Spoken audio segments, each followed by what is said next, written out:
CRPF బలగాలను వెంటనే ఉపసంహరించుకోవాలి, నాగార్జున సాగర్ను తెలంగాణ రాష్ట్ర ప్రభుత్వ ఆధీనంలో తీసుకోవాలని మన శాసనసభలో కూడా తీర్మానం చేశాం.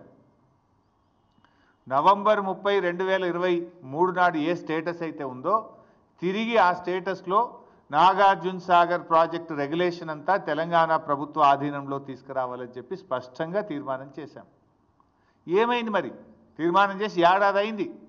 ఏడాది నుంచి మన చేతుల్లోకి దాన్ని తీసుకోవడంలో ఎందుకు మీరు ఫెయిల్ అవుతున్నారు? నిజంగా అది మన చేతిలో ఉంటే కుడి కాలువ నుంచి 10,000 క్యూసెక్కులు రోజు వాళ్ళు తీసుకుపోరు కదా. ఆ రెగ్యులేషన్ మీ చేతిలో ఉంటుంది కదా. ఇది మీ చేతగాంతనం వల్ల, మీ నిర్లక్ష్యం వల్ల రేపు తెలంగాణకు పెద్ద దెబ్బ తగిలే ప్రమాదం ఉన్నది. ఇవాళ సాగర్ కేంద్ర బలగాల ఆధీనంలో ఉన్నప్పుడు కేంద్ర అనుమతి లేకుండా ఇష్టారాజ్యంగా నీళ్లు తరలించుకుపోతా ఉన్నారు. ఈ విషయాన్ని మరి నువ్వు కేంద్ర ప్రభుత్వాన్ని అడగవు, చంద్రబాబు నాయుడును అడగవు. అంటే నీకు చంద్రబాబు నాయుడు అడగాలంటే నీకు ధైర్యం సరిపోతలేదు, కేంద్ర ప్రభుత్వాన్ని అడిగే దమ్ము నీకు లేదు.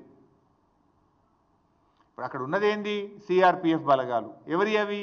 కేంద్ర ప్రభుత్వమి. అది ఎవరు రెగ్యులేట్ చేయాలి? కేఆర్ఎంబి. అది ఎవరి ఆధీనంలో ఉంది? కేంద్ర ప్రభుత్వ ఆధీనంలో ఉంది. Then why are you not asking? అటు కేంద్రాన్ని అడిగే దమ్ము లేదు, చంద్రబాబుని అడిగే ధైర్యం లేదు నీకు.